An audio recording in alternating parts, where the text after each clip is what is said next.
Welcome to JRS Mantra. I am Rajneesh. आज हम लोग MOS का कुछ प्रीवियस ईयर क्वेश्चन देखने जा रहे हैं। आज के इस लेक्चर में हम लोग 5 से 6 2019 के यानी 2019 में जो क्वेश्चन पूछे गए हैं ऑब्जेक्टिव, उसका हम लोग डिटेल डिस्कशन करेंगे। आंसर देखेंगे विथ सॉल्यूशन, उसका क्या होगा। ठीक है, तो फर्स्ट क्वेश्चन है, two member mark A and B। दो मेंबर है जिसको A और B बोला जा रहा है। Are of same length and cross section area. Length और क्रॉस सेक्शन एरिया है वो सेम है। Under same load the member A elongate more. याद रखना, जो मेंबर ए है वो ज़्यादा इलोंग्रेट कर रहा है then B. Elasticity of A is.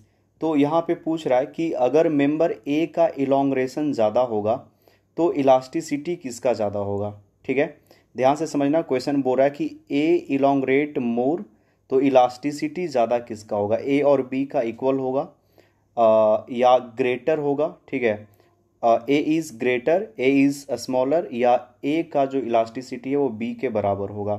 ध्यान से समझना। पहले हम लोग स्टार्ट करते हैं ये समझना कि इलास्टिसिटी क्या होता है। ठीक है, मॉडुलस ऑफ इलास्टिसिटी या यंग मॉडुलस को हम लोग ई से रिप्रेजेंट करते थे।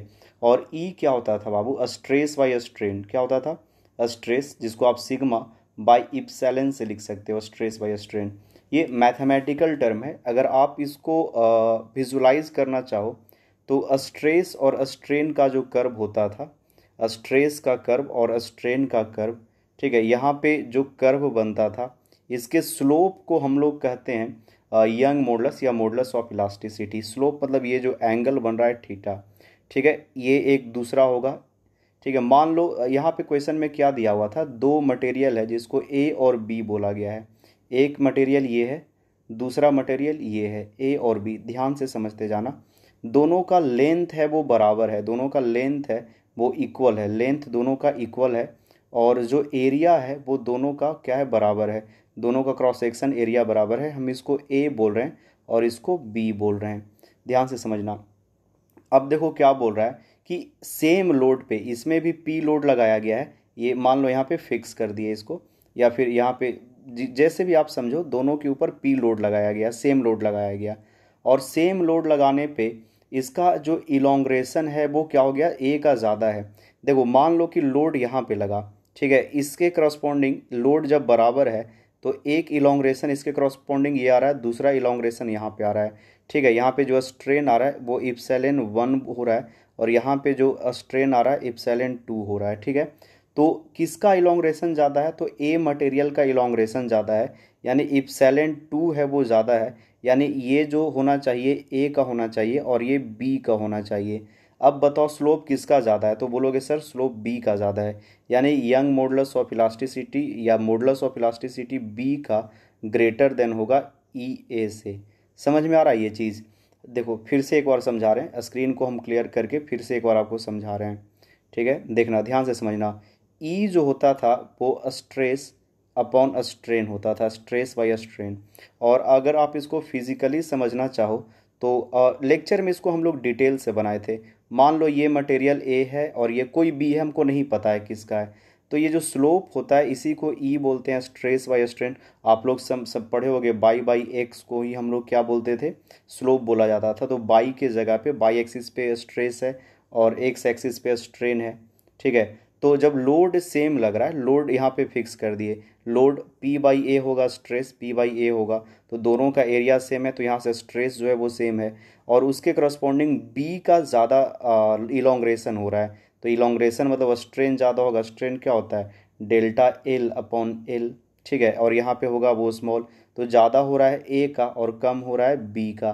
तो यहाँ से Young modulus of elasticity B का यानी स्लोप है वो बी का ज़्यादा होगा। ठीक है, हम लोग आते हैं अब अपने आंसर पे। वो पूछ रहा है कि A A elongate more than B then more that B. Elasticity of A is, देखो क्वेश्चन में पूछ रहा है elasticity of A is less होना चाहिए, स्मॉलर होना चाहिए। अभी हम लोग देखें कि ई बी का वैल्यू ज़्यादा आया था ई ए से। समझ में आ गया। तो उम्मीद है कि आपको फर्स्ट क्वेश्चन का आंसर आपको समझ में आ गया होगा। ठीक है, अब हम लोग नेक्स्ट बढ़ते हैं सेकंड क्वेश्चन की तरफ। सेकंड क्वेश्चन क्या बोल रहा है कि steel is more than glass. Glass और स्टील को अगर आप कंपेयर करो तो कुछ प्रॉपर्टी बोला है, प्लास्टिक, ब्रिटल, डक्टाइल। ठीक है, पहले तो ये समझते हैं कि प्लास्टिक क्या होता है। प्लास्टिक मटेरियल का वैसा प्रॉपर्टी है जब आप लोड लगाओ तो उसमें कंटिन्यूअस डिफॉर्मेशन होते जाए और वो अपने ओरिजिनल शेप को रिगेन ना करे। ठीक है, तो स्टील में जो प्लास्टिक प्रॉपर्टी होता है, steel is a elastic material, steel is not A plastic material.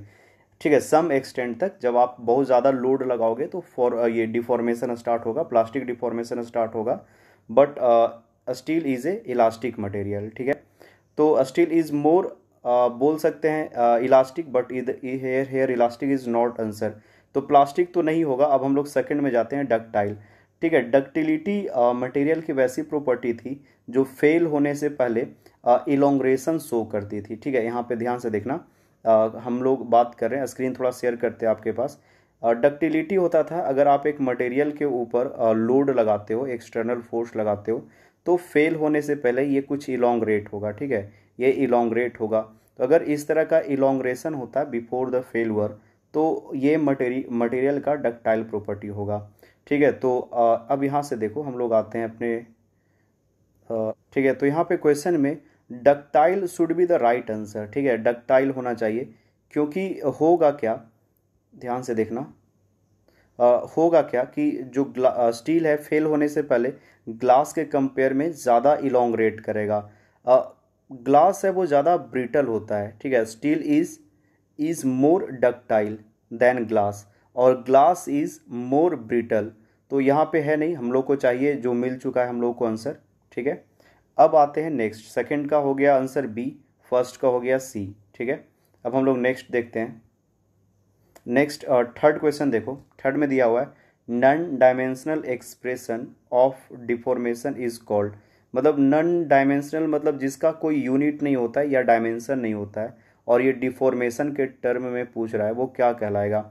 Stress का यूनिट होता है न्यूटन पर metre square. It is not a dimensionless quantity, it has dimension. ठीक है, और इसका जो यूनिट होता है न्यूटन पर मीटर स्क्वायर होता है स्ट्रेस का। और स्ट्रेन होता है चेंज इन लेंथ, यानी change in length by original length. और स्ट्रेन एक ऐसा क्वांटिटी है, change in length by original length. ठीक है, तो यहाँ से strain is the right answer, क्योंकि non dimensional expression of deformation is called strain. ठीक है, तो थर्ड का B, the ratio of shear stress to shear strain is in a member is called, क्या कहलाता है। तो ये इसका देखो, बल्क मॉडुलस को हम लोग के से रिप्रेजेंट करते थे। बल्क मॉडुलस को हम लोग के से रिप्रेजेंट करते थे। ठीक है, ये क्या होता था, change in pressure, change in pressure by volumetric strain, delta भी अपॉन भी, ये होता है change in pressure by volumetric strain के, बल्क मॉडुलस। पॉइजन्स रेशियो को हम लोग किससे रिप्रेजेंट करते थे, म्यू से। ये था lateral strain upon linear strain. ध्यान से समझना हम क्या बोल रहे हैं। जो पॉइजन्स रेशियो था, वो पॉइजन्स रेशियो को हम लोग म्यू से रिप्रेजेंट करते थे। ये lateral strain bye linear strain को मेज़र करता है, लीनियर स्ट्रेन को मेज़र करता है। ठीक है, अब हम लोग आते हैं अपने स्क्रीन पे। तो यहाँ पे पॉइजन्स रेशियो भी राइट आंसर नहीं होगा।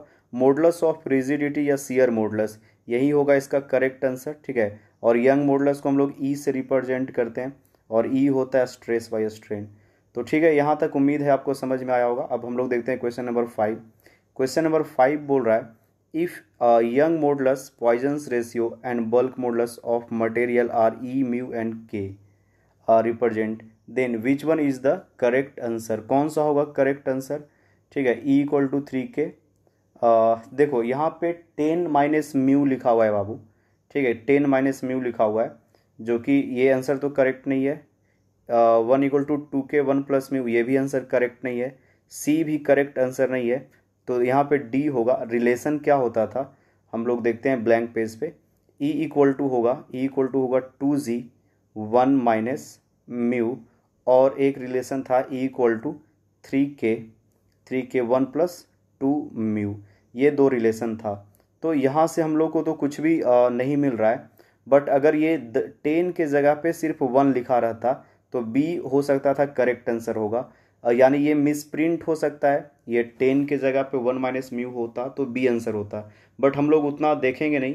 हम लोग अभी जो क्वेश्चन जो बोल रहा है उसके according answer D is the right. ठीक है, अगर 10 है तो हम लोग 10 ही मानकर चलेंगे और ये आंसर गलत हो जाएगा। उसके बाद बोल रहा है इफ़ सी। ठीक है, तो हम लोग क्वेश्चन नंबर 6 देखने जा रहे हैं। 6 क्वेश्चन एक अच्छा है। कह रहा है सी एंड के आर रिजिडिटी मॉडुलस। हम लोग रिजिडिटी मॉडुलस को सीयर मॉडुलस भी कहते थे और हम लोग जनरली जी से रिप्रेजेंट करते थे, बट क्वेश्चन में सी से रिप्रेजेंट कर दिया है। It's okay. And bulk modulus of material, के है वो बल्क मॉडुलस है, तो बल्क मॉडुलस का जो टर्म है वो तो सही दिया है और यहाँ पे जी के जगह पे सी लिख दिया है। तो पूछ रहा है कि इसमें से कौन सा रिलेशन है वो सही होगा। के और सी के बीच में रिलेशन पूछ रहा है। याद करना, हम लोग दो इक्वेशन पढ़ा किए थे, बचपन में पढ़े हैं। हम लोग पढ़े हैं E equal to 2g। 2g के जगह पे यहाँ पे c लिख दिया है तो 1 माइनस म्यू हम लोग c ही लिखते जाएंगे। और E इक्वल टू पढ़े हैं 3k 1 प्लस 2 म्यू, ऐसा पढ़े हैं। दो इक्वेशन आया। अब देखो इन दोनों इक्वेशन को हम लोग इक्वेट कर देंगे तो 2c 1 minus mu equal to हो जाएगा 3k 1 प्लस 2 म्यू, ऐसा होगा। तो आप बोलोगे हाँ सर दोनों को इक्वेट कर दिए, कोई दिक्कत नहीं है। अब देखो ये जो 3 है उस तरफ लेके चले जाते हैं तो 2/3 सी हो जाएगा और 1 माइनस म्यू, और यहाँ पे देखो कुछ आएगा टर्म 1 प्लस 2 म्यू। समझ में आ रहा है? इक्वल टू ये हो जाएगा के। ठीक है, एक तरफ कर दिए, के को हम खाली कर दिए। 3 और उसके लेफ्ट और राइट वाला टर्म है वो इक्वल के उस तरफ लेके चले गए। अब थोड़ा सा हम इरेज कर दिए, अच्छा इरेज हो गया। चलो उस टर्म को हम फिर से लिख देते हैं।